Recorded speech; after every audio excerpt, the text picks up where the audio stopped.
Hello everyone, welcome to our channel learn for success. Dear friends, আজ আমি আলোচনা করব আইসিডিএস এর নতুন নিয়োগ নিয়ে। জেলাভিত্তিক আবেদন শুরু হয়েছে, কিছু জেলায় আবেদন শীঘ্রই শুরু হবে। যেসব জেলায় আবেদন শুরু হয়েছে সেগুলি নিয়ে আলোচনা করব। কিছু জেলায় নোটিফিকেশান শীঘ্রই আসতে চলেছে। আইসিডিএস সম্পর্কিত সমস্ত আপডেট পেতে চ্যানেলটিকে সাবস্ক্রাইব করে রাখুন। এই ভিডিওতে আলোচনা করব অ্যাপ্লিকেশন কীভাবে করতে হবে, সিলেকশন প্রসেস, শিক্ষাগত যোগ্যতা, বয়সের লিমিট। আইসিডিএস এর নিয়োগ সম্পর্কে সব ডিটেলস পেতে ভিডিওটি শুরু থেকে শেষ পর্যন্ত দেখতে থাকুন।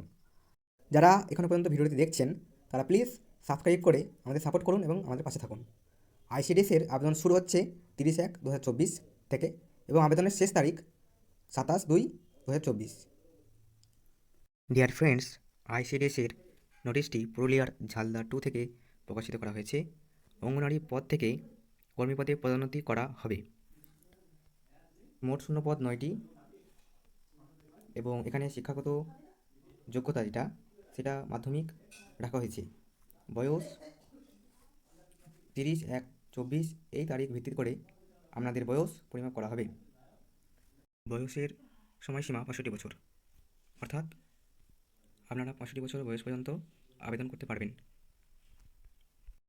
স্থায়ী বসবাস সংক্রান্ত শর্ত: ঝালদা 2 পঞ্চায়েতের সমিতি অন্তর্ভুক্ত এলাকার বাসিন্দা হতে হবে, স্থায়ী বাসিন্দা হতে হবে।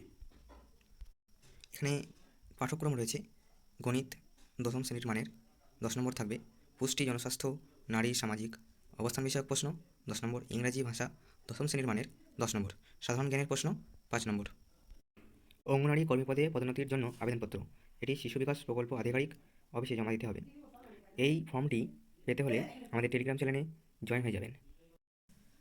এবার আমরা দেখে নিই আইসিডিএসের আরেকটি নতুন বিজ্ঞপ্তি নিয়ে, যেটি পুরুলিয়ার মানবাজার 1 থেকে প্রকাশ করা হয়েছে।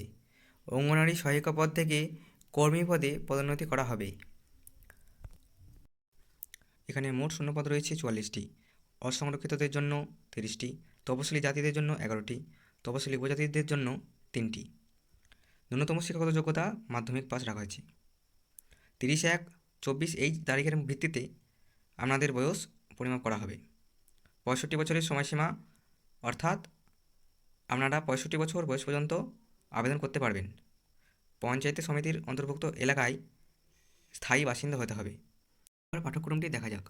গণিত থেকে 10 নম্বর থাকবে, পুষ্টি, জনস্বাস্থ্য, নারী, সামাজিক অবস্থান বিষয়ক প্রশ্ন থাকবে 10 নম্বর, ইংরাজি ভাষা থেকে থাকবে 10 নম্বর, সাধারণ জ্ঞানের প্রশ্ন 5 নম্বর।